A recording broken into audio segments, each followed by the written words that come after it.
ना इधर ना उधर, सीधे मुद्दे पर नजर। क्या है आज की खबर?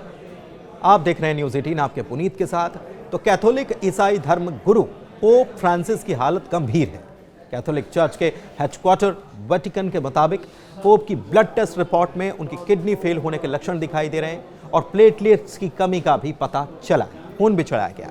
वेटिकन प्रेस ऑफिस ने बताया है कि पोप को शनिवार रात से अस्थमा का कोई अटैक नहीं आया, लेकिन अब भी ऑक्सीजन का हाई फ्लो उनको दिया जा रहा है। दुनिया भर में पोप फ्रांसिस की सेहत में सुधार के लिए लगातार प्रार्थनाएं चल रही हैं। एक्स पर पोस्ट करके पोप ने प्रार्थनाओं के लिए धन्यवाद भी किया है। कैथोलिक ईसाई धर्मगुरु पोप फ्रांसिस 88 साल के हैं और फेफड़ों में इन्फेक्शन के कारण 14 फरवरी को रोम के जेमेली अस्पताल में उनको एडमिट कराया गया था। निमोनिया और एनीमिया का इलाज भी उनका चल रहा है और डॉक्टर्स ने बीती 21 फरवरी को उन्हें खतरे से बाहर बताया था और ये कहा था कि उनकी हालत में अब सुधार हो रहा है। अगले दिन अस्थमा अटैक के बाद पोप की हालत एक बार फिर से गंभीर हो गई थी। समझ लीजिए कि एक एक करके बीते एक हफ्ते में हुआ क्या है। लेकिन शुरुआत 14 फरवरी से, जब पोप फ्रांसिस के स्वास्थ्य में गड़बड़ी की बात सामने आई थी। इसके बाद 17 फरवरी की तारीख आती है, जब वेटिकन प्रेस ऑफिस की तरफ से कहा गया कि पोप को सांस नली में पॉलीमाइक्रोबियल इन्फेक्शन है और इसकी वजह से उनके मेडिकल ट्रीटमेंट में बदलाव भी किया गया है। 18 फरवरी को फिर एक बयान आता है जिसमें बताया गया कि दोनों फेफड़ों में निमोनिया होने के बावजूद वो अच्छे मूड में है, उनका स्वास्थ्य ठीक है। 19 फरवरी को फिर बताया जाता है कि पोप की हालत अब गंभीर हो गई है और अस्पताल से ही वो अपना काम कर रहे हैं। इसके अगले दिन 20 फरवरी को पोप के अंतिम संस्कार के रिहर्सल की खबरें जो सामने आई वो सबको चौंका गई।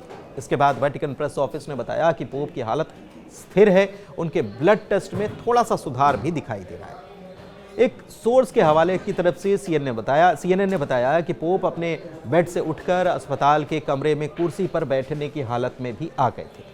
इसके बाद अगले दिन यानी कि 21 फरवरी को पोप का ऑपरेशन कर चुके डॉक्टर सर्जियो अल्फीरी से जब सवाल किया गया कि क्या वो खतरे से बाहर हैं, तो उन्होंने जवाब ना में दिया और कहा कि दोनों दरवाजे खुले हैं, लेकिन तत्काल मौत होने का खतरा नहीं है, इलाज में वक्त लगेगा और अगले हफ्ते भी अस्पताल में उन्हें रहना पड़ सकता है।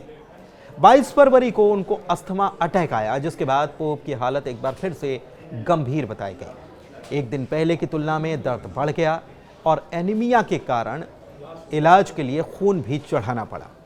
पोप फ्रांसिस जॉर्ज मारियो बेरगोलियो का जन्म 17 दिसंबर 1936 को अर्जेंटीना के ब्यूनस आयर्स में हुआ था और 33 साल की उम्र में वो पहली बार पादरी बने थे। मार्च 2013 में उन्हें 266वें पोप के रूप में चुना गया और पोप बेनेडिक्ट 16वें का उत्तराधिकारी उनको चुना गया था। बीते 1000 साल में पहले वो ऐसे इंसान हैं जो गैर यूरोपीय होते हुए भी कैथोलिक धर्म के सर्वोच्च पद पर पहुंचे। पिछले साल पोप पर समलैंगिक पुरुषों को लेकर अभद्र टिप्पणी करने का आरोप लगा था।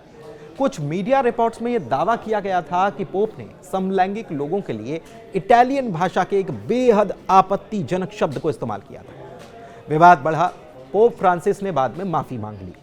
तब वेटिकन ने कहा था कि पोप का इरादा किसी को ठेस पहुंचाने का नहीं था।